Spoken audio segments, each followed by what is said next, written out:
welcome back. Now I have the bowl in the chuck and I'm ready to do the inside and hollow it out. But first I'm going to show you is I'm going to show you a cut on the outside of the bowl here. Is a shear scraping cut, okay? And I'm just going to show you the angle of the tool for doing that particular cut, okay? Now this can be used as a pull cut towards you, or the opposite way, it can be used as a push cut away from you, okay? The shaft must be held down at around a 45 or 40 degree angle, and the tool is turned to the side here. You're just using this side of the tool, and it's around 80 to 85 degrees. You have it tilted over, not like a 45, like you're over this way a bit more, and just using that particular tip of the tool there, just there on the tool, see it there? You're like getting the peel and cut. Okay, the tool is down low. Keep it against your leg, and keep your body so your whole body goes with the tool. Don't just have the tool hanging there and move it along. Okay, so just do it now. Let's get a bit of speed.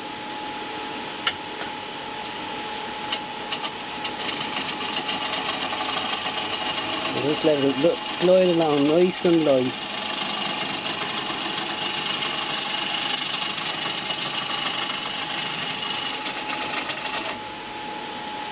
Okay. It's actually like a skew held on its side, basically. If you were holding the skew, it would be on its side. And it's basically giving you a skew like shaving, see? When you're holding it there, see the peelings coming off it? It's not actually tearing the fibres, it's slicing them. It's the same as the slice and cut, only for a lot. The tool is down much more lower.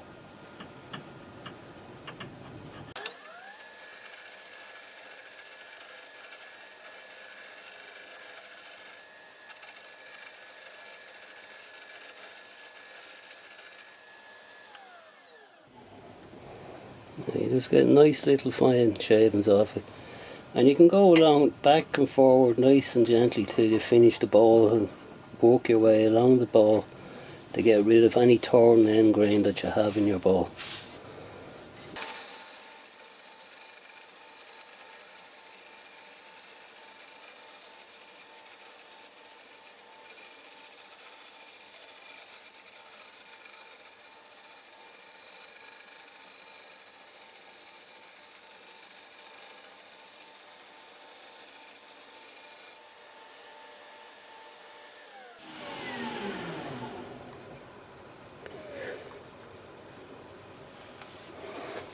Yeah, you can see you're getting a nice clean cut down there, see? It's all torn up here, but down there it's nice. Okay, I'll move on to the face now. Just going to start hollowing out the inside of the bowl here. So what I have here is the face of the bowl is all just basically the bark side where it was chopped off with the chainsaw. I'm just going to use a peel and cut to make the face nice and flat and get a nice rim in it, and then I'll take you on to the next stage.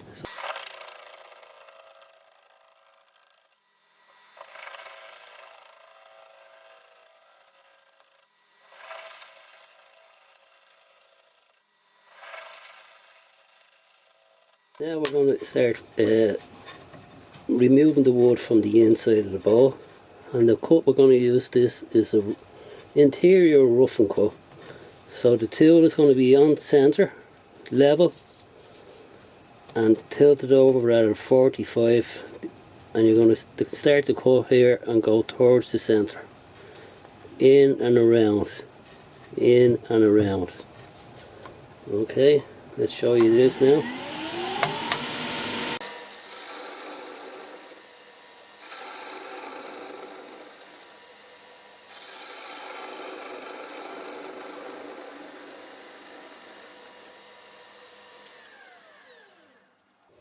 So it's held at a 45 to the right and in and around, and the same cut all the way through. So just empty out the inside of the bowl here now.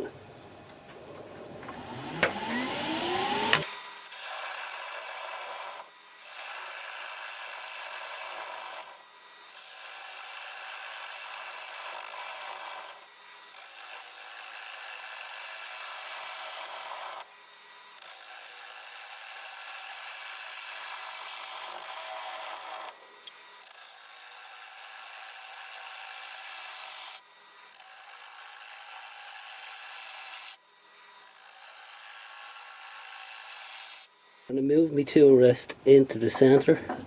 Move your tool rest as you go. Keep it as close as you can to the wood or to the bowl. Don't have it overhanging because you need the leverage. And I'm leaving this bowl about an inch because this has to dry. So I'm not going to empty it out completely. I'm not going to be finishing this bowl. So I'm going to take some more out of it, and then I'm going to show you the finishing cut for the inside of the bowl. But really this wood isn't dry for a finishing cut, but I'll show you the process of it, okay?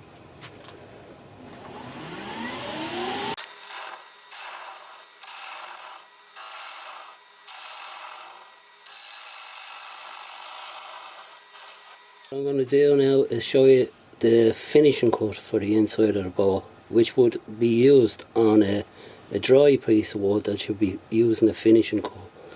Now the finishing cut with this tool is completely different to your normal tool, which would be going from the same again from here, picking the cut up there and going in that way.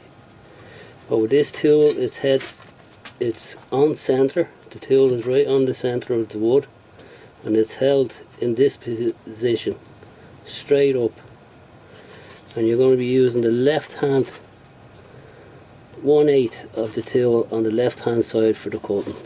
Just there, see the way it's cutting there? Just on the nose of it, back a little bit, and the bevel is going to be rubbing on the left hand side of it, whereas you normally would be on down this way with the back of the bevel rubbing. But this way you're holding the tool completely different to what the rules say.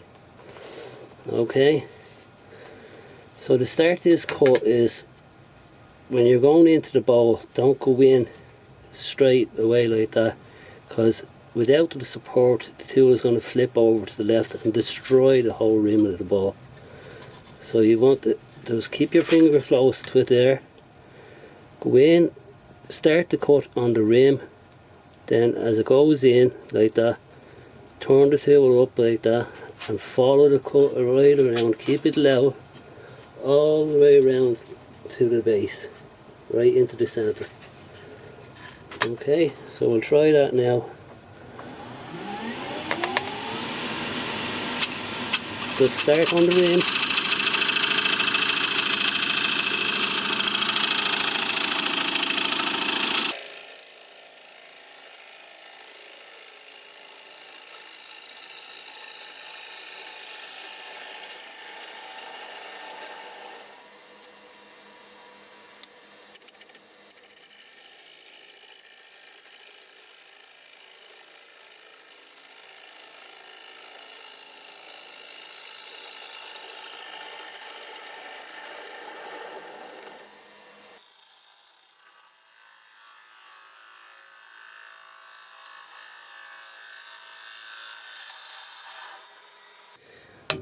So the tool is straight up, going in, cutting on the left hand side, like the fibres are just cutting on the left tip of the tool. If it was a natural edge bowl, you would be able to go straight in and go right around. Because of this bowl being, you have to start the cut there, and then as you go in, turn the tool up and keep it level, and just the 1/8 on the left hand side of the chisel doing the cutting. Just that part there, see it? and you follow it right around to the centre of the bowl in one sweep if you can. And you need to have your body in the proper position for doing it as well, to follow all the way through.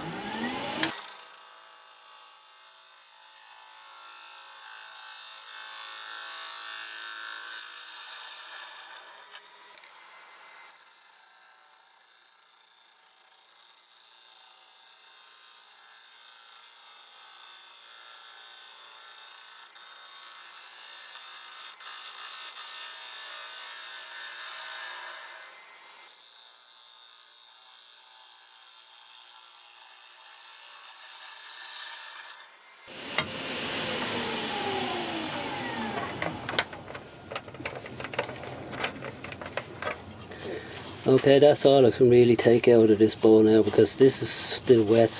There's still moisture in this, so I'm just using this bowl for a little bit of a demonstration on how to hold that tool for a finishing cut.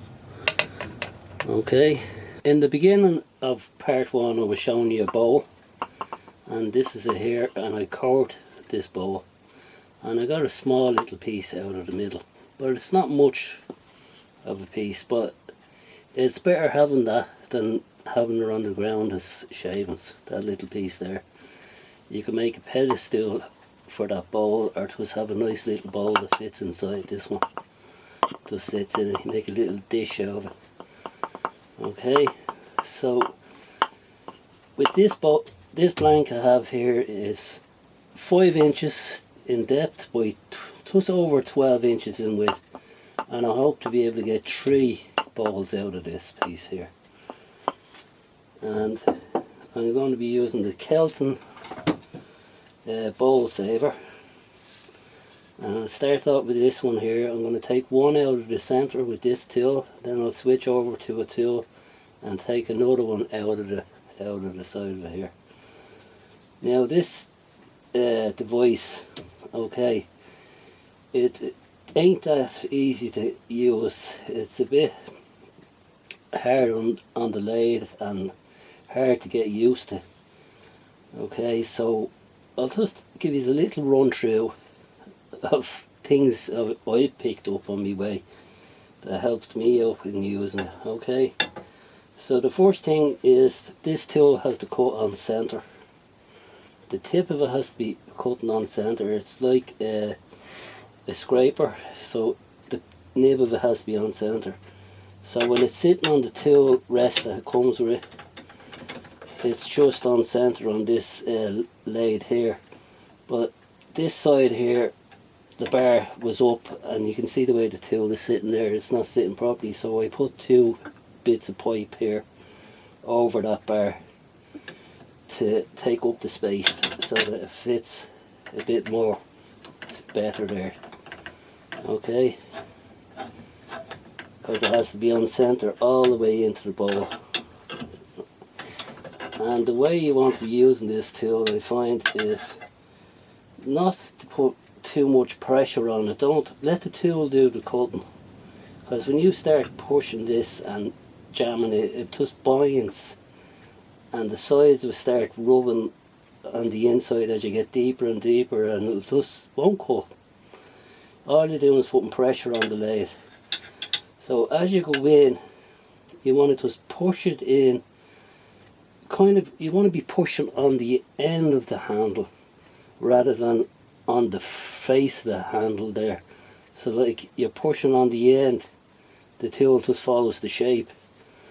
I find that if you just go like that, it just goes in and gets stuck on the sides, and that it's kind of you have to get a feel of the tool for it to work right.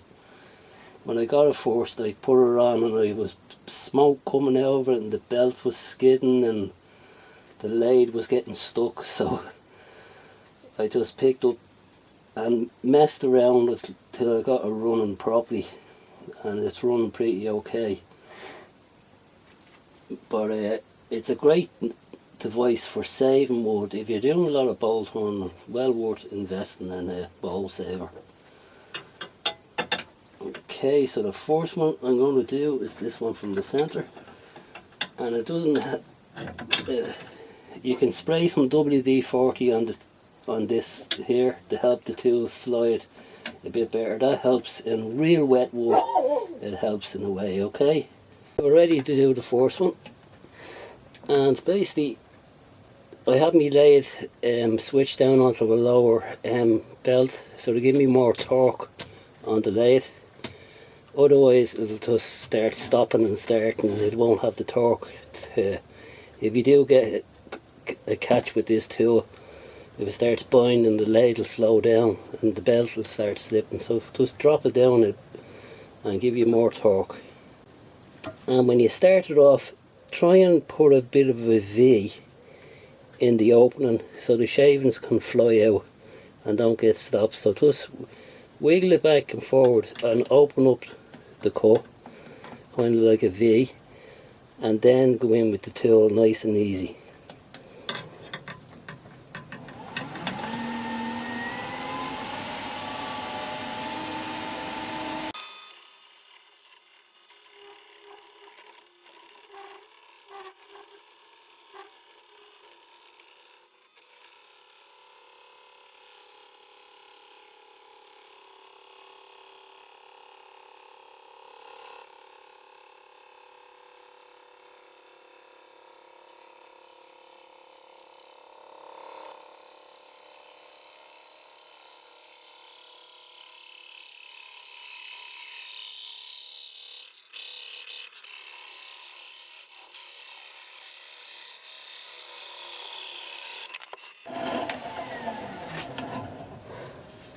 Now, you're meant to stop before the bowl actually pops out, but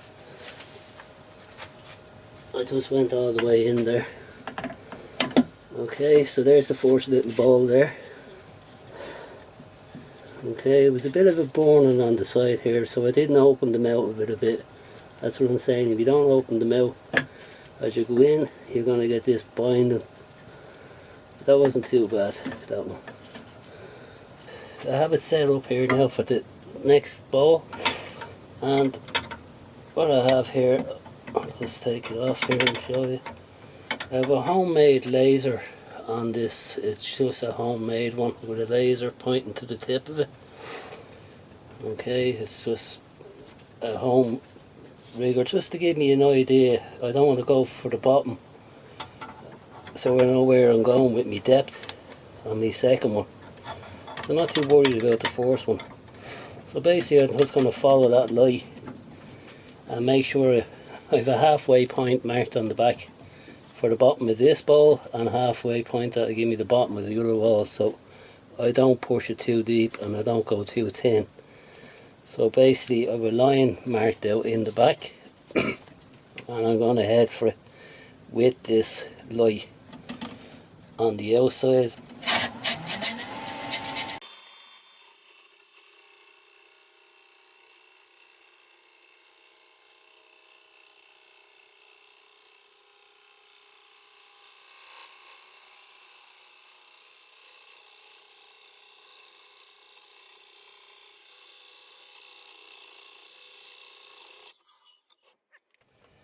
As you can hear there, I'm not putting a bit too much pressure on it, and I let it bind like I was saying.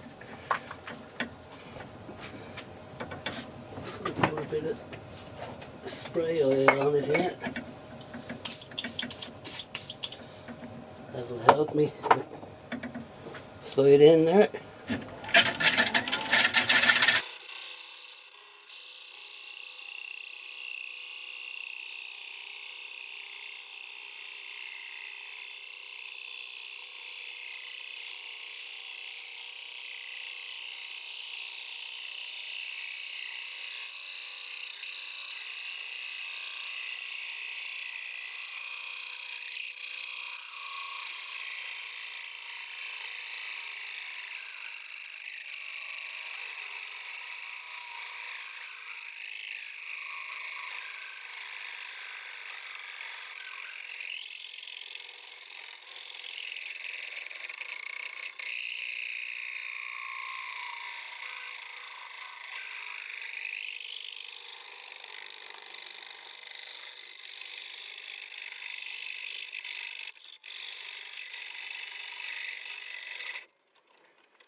That's it.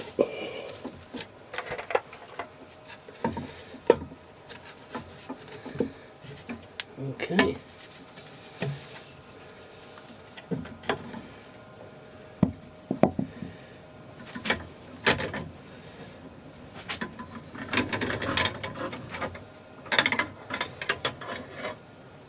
There we go.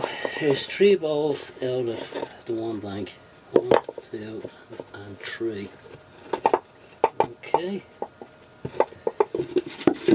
And when they dry, I'll just reverse them and put tenons on the end of them and work on them. Okay, the only thing about that blank is it has a knot going from one side, from the centre.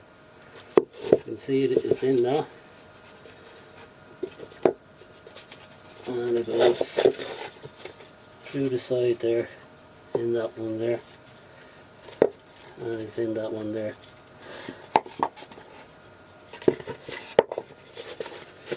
Okay, and there's the line there I was heading for. That was the bottom of the bowl, and I was heading with the laser for that line there.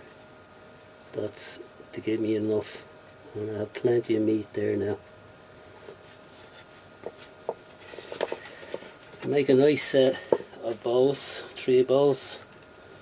Hopefully I'll get around to making a video of these being finished sometime in the future. Okay, thanks for watching. I'll see you all again soon. Bye now.